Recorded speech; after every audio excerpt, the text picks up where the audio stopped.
Owning a KelTec is one thing, but carrying and advocating that others carry a KelTec is a little different. Now, I've always liked the company. They've always been a bit creative and they're not stuck in the same kind of ho-hum boring thing that everyone else does. Even Smith & Wesson seems to be impressed by them since they keep copying their designs. KelTec really doesn't get enough credit for being kind of a quasi-revolutionary company in a lot of ways. KelTec's responsible for a lot of different interesting firearms. And they're also kind of responsible for the micro 380 craze that the concealed carry world had for a short period of time.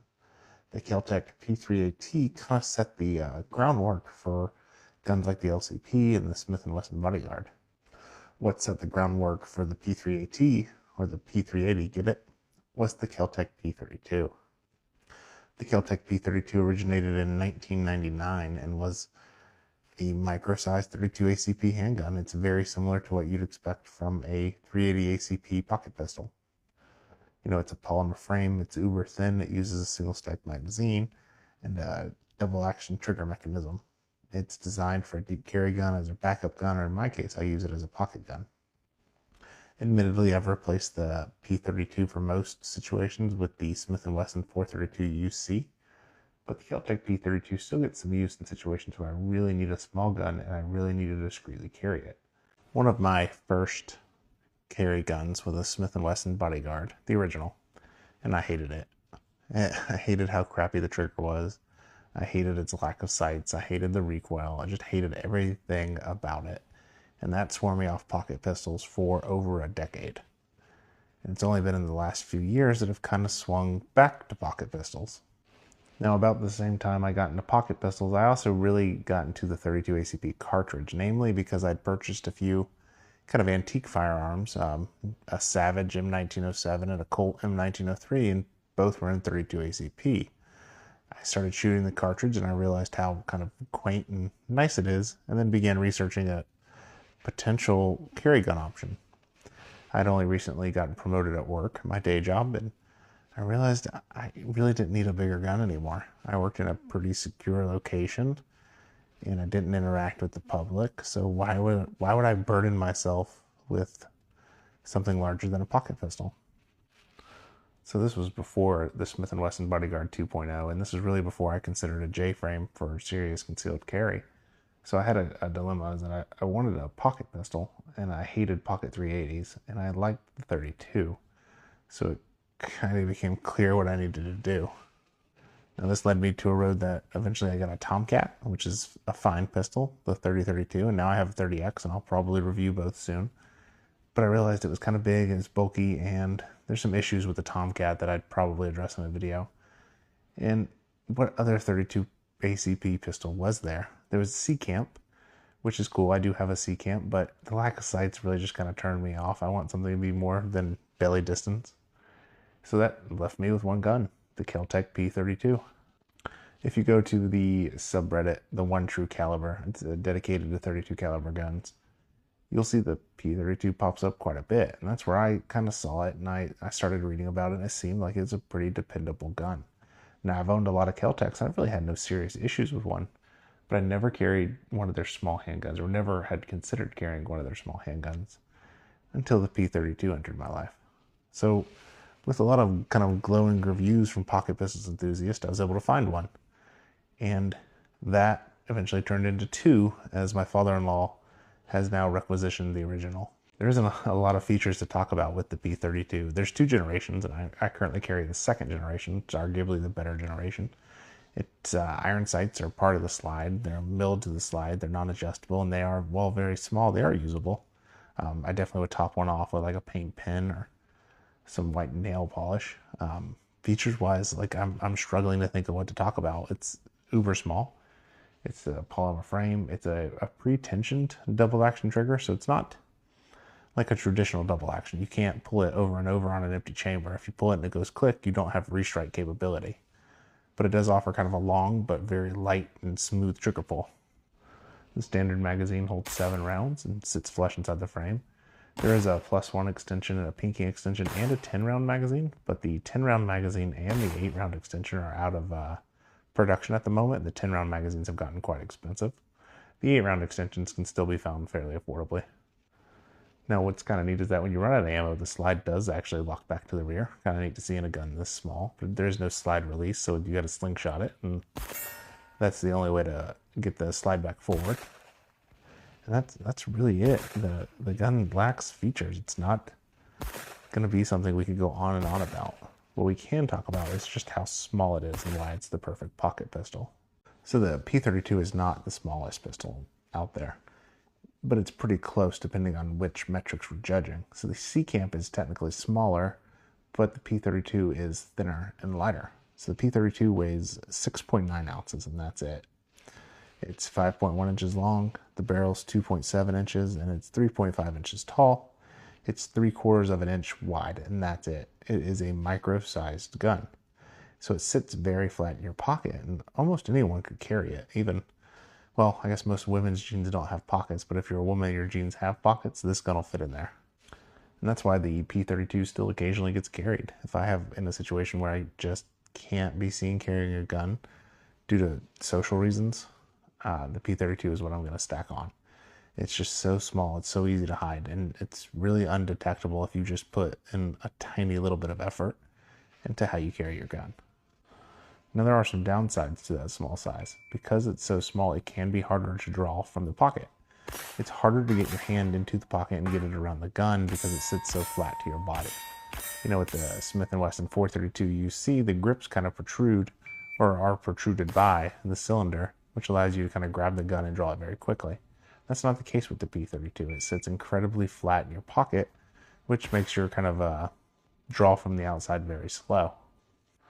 And with that in mind, KelTec did make some kind of wise decisions with this pistol, is that every corner and edge is milted. They kind of knew that this would be a pocket carry pistol, so there's nothing to get snagged on as you draw. For example, the rear of the gun is rounded, almost more like a concealed hammer revolver than an automatic, which makes it very smooth to roll out. The sights are very low profile and also kind of rounded, so they don't catch on anything when you draw. And there's nothing hanging off the side of the gun like a safety or slide release to get caught. So it does create a very smooth draw once you actually can get the gun in your hand. So ergonomically, the pistol's fine. Again, there's not a lot to say. The grip with the pinky extension is what I prefer. As a guy with big hands, I like the little extra control the pinky extension offers, even if it makes the gun a little bigger. Impressively, there's no slide bite. The gun's not gonna, you can really kind of choke up on it and it's not gonna come back and bite you in the hand, which I can't say for other pocket pistols. The grip is very, very thin, so it's easy to have your hand feel kind of crowded, and it's also very, very flat, but it is also really aggressively textured. I kind of like this old KelTec texture versus their new Gator texture or whatever they call it. The magazine release is easy to reach, and you hit it and the mag pops out. Nothing dramatic there. This is a gun you'll probably do a lot of reloads with, or quick reloads in action, but you could if you needed to. Ultimately, the ergonomics are just like the features. There's not much to say. It's acceptable, usable, and honestly surprising there's no slide bite. So let's talk about accuracy with this little gun. Now you can look at it and you can pretty much know it's not going to be a very accurate little pistol. Or it's not that the gun's accurate, it's that it's hard to shoot accurately. So the double action trigger is impressive because it's so smooth. While it's a little long, the smooth nature of it's not going to make the pressure on the trigger mess up your grip, which will mess up your sights. Now the big problem is the sights are hard to see, and because they're all black, it's easy to kind of mix up where the sight is, and it's easy to aim high or low because you can't really see the sight well. This is why I kind of advocate painting that sight and also constantly updating the paint on the sight as it rubs off in your pocket. Inside of 10 yards, the P32 is going to be more than accurate enough to like end a fight. You can put rounds in the chest or in the head of a target without a whole lot of difficulty. And without this range, it's very, very easy to do that. Now, when you get outside of 15 yards and you get outside of 10 yards and you hit that 15-yard mark, it can get a little trickier. You can still hit a target in the chest or in the torso, but it really might not be where you want it. The pistol just has such a short sight radius. Any little flaw is really going to be magnified compared to bigger guns. But with that in mind, if you practice, it's really not that difficult to shoot the gun acceptably within 15 yards. But its sweet spot is really within 10 yards. So just for fun, I did take it out to 25 yards and fired on a IPSC sized target, and I landed like 1 out of 7 rounds. It was pretty embarrassing the first time, Now with a little practice, I might be able to land 3 or even 4, but it's not something I can quickly and consistently do at that range. It's not really this pistol's forte. What I really like about this gun is its sort of shootability. So the 32 ACP has about half the recoil energy of a 380. So shooting the P32 is almost closer to shooting a 22 LR than shooting a 380. It's very soft shooting, and the gun doesn't move much when you shoot it. So if I draw and I need to shoot more than one round, I can put all of those rounds on target. Within 7 yards, I can very easily fit all 7 rounds of my magazine, or 8 rounds if I do a +1, into an IPSC-sized A-zone. And that's just because the gun has such light recoil. My gun's never coming off target like it would with a 380 ACP. And I know this because I actually own a P380 that I got for a nickel. And shooting the two side by side, it's night and day. I can shoot all 7 rounds from the P32 from the ready position.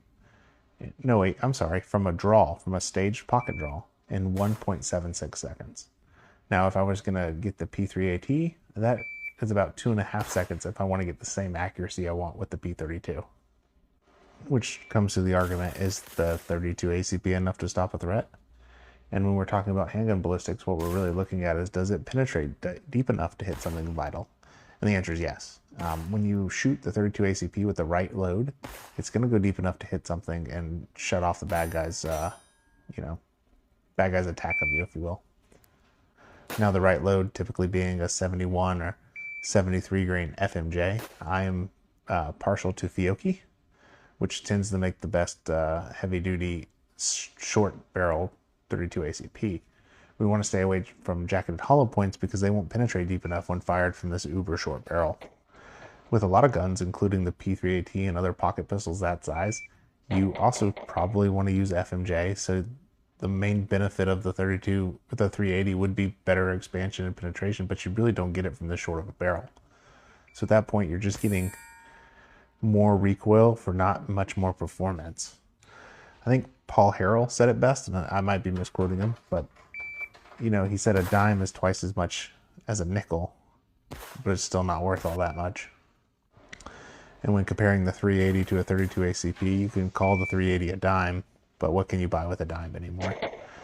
I like the 32 ACP. It's just much lighter recoiling. It's still capable of penetrating to the correct depth, and it will get the job done in a smaller, lighter gun. So I've owned and shot 2 P32s, one first gen and one second gen, and both have always kind of performed flawlessly. I can't think of a single time I've ever had a malfunction with either gun.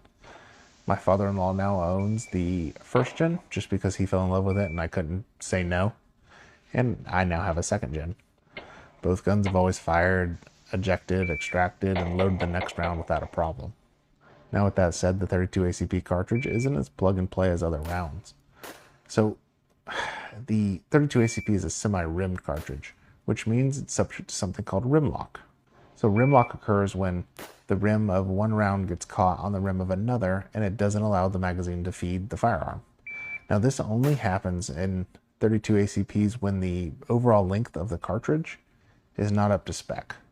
The main reason the overall length of the cartridge wouldn't be up to spec is if you were using hollow points. They kind of trim the point off the bullet, which makes it a little shorter. This means it has room to move back and forth inside the magazine, and under recoil it might move just slightly, which could cause rim lock.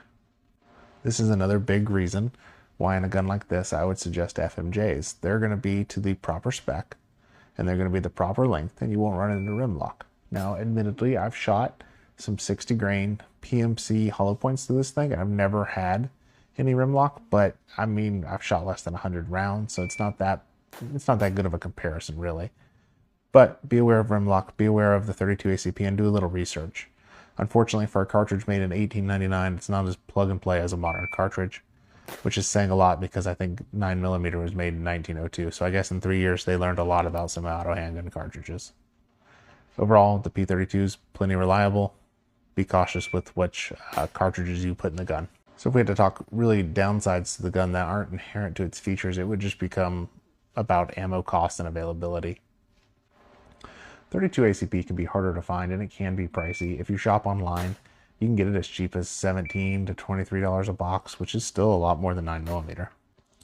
And again, you have to be ammo picky because you want proper penetration. You don't want to worry about rim lock. So that's the real downsides, is that this cartridge is kind of old and it's just not plug and play. Other than that, I have a hard time hating the P32. I think it's one of the most underrated carry guns out there. And it's also one of the best pocket guns. Now, when we're talking pocket guns, what we're looking for is a compromise between performance, reliability, and ease of concealment. Now, if we were playing an RPG and we had like little bars on the bottom for each of those features, on this gun we would maximize your concealment at the cost of your performance, but not at the cost of reliability. If we were going to look at the current pocket gun I carry, the Smith & Wesson 432 UC, you see that concealment's not as big as a factor as performance. I can shoot the Smith & Wesson 432 UC a lot easier than I can shoot the P32. However, I can carry the P32 in a much more concealed fashion than the Smith & Wesson 432 UC. I think if you're going to be a pocket carry kind of guy, you have to have, I would say, a variety of firearms. The 432 UC fits one role, and the KelTec P32 fits another. And now I don't find myself carrying the P32 all that often anymore. I still really enjoy the gun, and it's one I really highly recommend to a lot of people. I would even argue that this might be the better option than the Smith & Wesson Bodyguard 2.0, but I'm a little on the fence of that claim. If you really want a low recoil option, it's the better option. While the Bodyguard 2.0 doesn't have a ton of recoil, the 32 ACP has even less, and the P32 handles like a 22, but it doesn't have the rimfire reliability issues. So with that said, if you're very recoil sensitive and you're considering carrying a 22 LR as your pocket carry pistol, maybe I can point you to the P32 instead, so you can get that rimfire reliability and a little bit better penetration in most cases. I think it's apparent I have an affection towards the P32. I even enjoy shooting it. I don't enjoy paying for ammo for it, but that's the cost of doing business. So with that said, I'll turn it over to the comments. Tell me what you guys think about the P32, and tell me what you think about KelTec as a whole. I do like reading and interacting with the comments when I have time, and I want to thank everyone for watching, so please have a great day.